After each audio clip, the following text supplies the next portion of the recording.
Hello everybody, in this video we are going to continue our conversation about regressions, and in this case we left off on arithmetic sequences, which is still a linear regression. So what I'm going to ask y'all to do is, before we look at this, let's go ahead and make a note to ourselves that if you are dealing with arithmetic sequences, then we can continue to use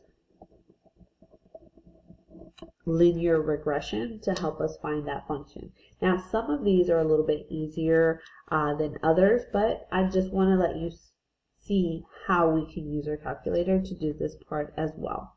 So with that being said, let's go ahead and talk about our table real quick. When you're dealing with an arithmetic sequence, the numbers in the sequence are considered our y values. So notice that I have -5, 1, 7, and 13 in the y column. Our x values are 1, 2, 3, and 4 because these represent the position of the numbers. So -5 is first in the sequence, 1 is second, 7 is third, and 13 is fourth. So those x values are just their position or where they come in that sequence. Now if you look at something like f of 1 or f of 4, basically what that does is it's asking you which one is first, which one is fourth in this sequence. So if you look at our table, you can say f of 1 is -5 because it is first in the sequence. And then if you look at the second one, which is what is f of 4, well, the fourth number in the sequence is 13. And that's how you would answer that one. So let's see how we can use our calculator and our regression to find the function for this sequence. So once again, we're going to go to the on menu. If you're on something, you can go ahead and just hit on again, and it'll take you to the home screen. When you're here, you're going to go down to lists and spreadsheets.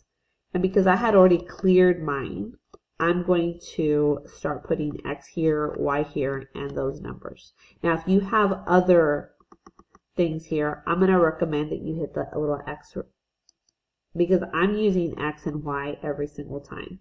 And if you use X and Y and it was used in a previous page, then it's just going to copy and paste what you had in a previous one. So with that being said, I highly recommend that you just delete all your pages and then start fresh. So I'm going to do X and then type in all of my X's. And this one doesn't have a whole lot, so I'm just going to do this without pausing. So I'm going down. And notice that my numbers start at 1. Don't put anything in these.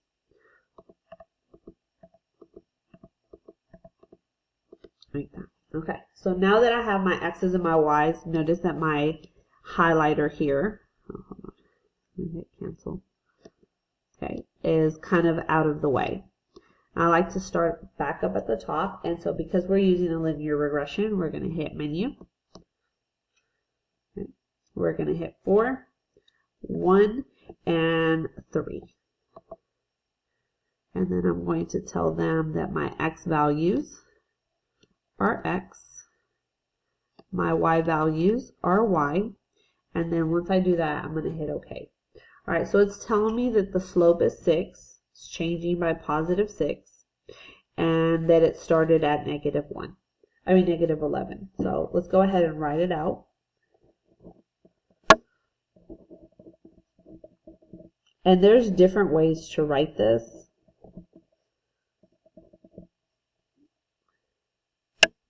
And then the second part right here, it's telling us 14. Use your function to find f of 14, which means we're looking for the 14th number in the sequence. So with that being said, all we have to do is say, oh, 14 represents the x because we're looking for the 14th place. So we can then do 6 times 14 minus 11. And then when we do 6 times 14 minus 11, it will give us the 14th number in this sequence. So once again, you can, oh, I guess I forgot to clear it. I'll have to clear it on the next one. 6 times 14 minus 11 gives us 73.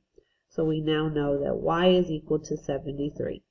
And if you wanted to, we can also write this as an ordered pair. The 14th number is 73.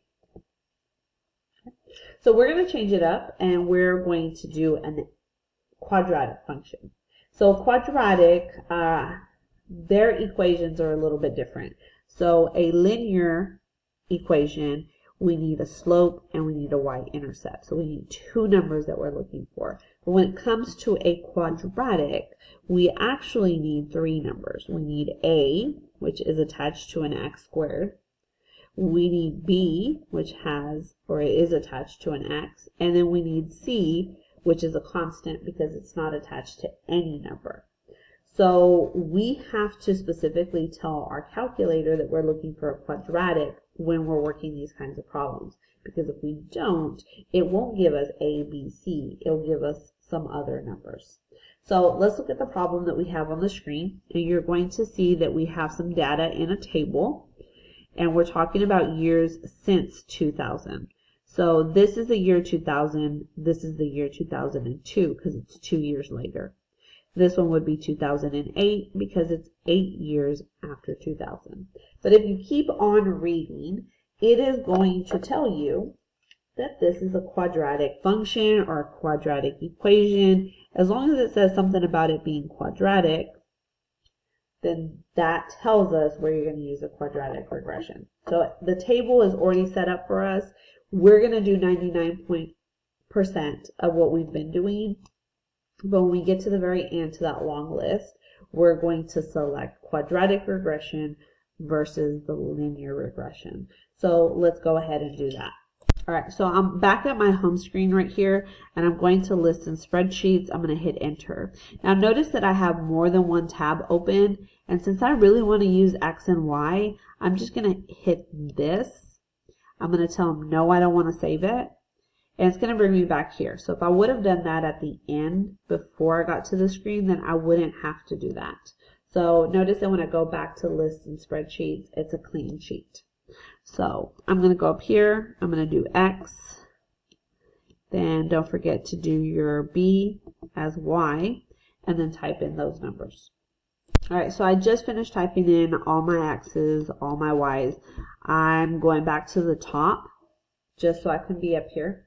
And so if I go to the top, the only thing I need to do now is pick quadratic regression. So to do that, we're going to hit menu. So we're going to go to menu right here. We're going to hit 4 for data, statistics, 1 for stat. And notice that this big long list has a list of different regressions. This is a quadratic function, so we're going to use 6, which is quadratic regression. So hit 6. And the rest of it's still the same. My X's are still labeled as X. My Y's are still labeled as Y's. And then I'm just going to hit enter. Okay. So once you hit enter, it tells you specifically this is a quadratic regression. And notice that right here, A, B, C. This is my A value. This is my B value. This is my C value. So let's take these numbers and write them as a quadratic function. So we have y is equal to 0.99 x squared. And then our b value is a positive 0.11x. Notice that I'm rounding. My 7 rounds the 8 up. My 5 rounds the 0 up. Okay. And then don't forget that your a has to have an x squared and your b has to have an x. And then our C is just our lonely number. It is not attached to a variable. All right, so not only do I have a quadratic equation here, I have the numbers that would give me this table. Okay. All right, according to B, it's saying use the quadratic equation, this one right here, to predict the number of daily hits from eBuy in 2015. Now you have to be careful here because you see the number 2015. We're not using 2015. So according to this table, it says the years since 2000. So 2015 is 15 years since 2000. So use 15 to give you the correct answer. So we have two x's for this one. We have an x right here and right here. So when I rewrite this, I'm going to replace both of the x's with a 15. But my a value has 15 raised to the second power. And for my b, we have just the 15 raised to no power. And then 0.92. Now, like I said, you don't want to do this by hand. You can always type it into your calculator. So I'm going to grab my calculator, and I'm going to go here, and I'm going to go ahead and say no. Okay, I'm going to hit A to calculate, and I'm just going to type it in exactly like it is. Now be careful here, because make sure you're typing this in correctly. When we're squaring the outside of the 15. And maybe for this one, it doesn't matter as much, but it will matter if you're putting the square in the wrong place. So plus 0.92. So let's just get into the habit of doing this like that. All right, once we make sure we typed everything in correctly, everything looks good, we're not missing a decimal, a number, an exponent, a negative somewhere, then just hit enter. And so we knew x was equal to 15, so that means that when x is 15, our y value is 225.32. And so if I wanted to, I can write it as an ordered pair. So after 15 years, this is the daily hits that we had in eBuy. Okay, so I'm actually going to stop right here because that's all we have to do for an exponential. I'm sorry, a quadratic. So we need to go ahead and look at what would we do for an exponential function, and it's not going to be very different. It's going to be pretty much the same, but in our list, we're going to pick the exponential regression. But I do want to talk to you about what that equation looks like. So I'm going to stop right here. I hope that these examples helped, and I'll see you guys in the next video.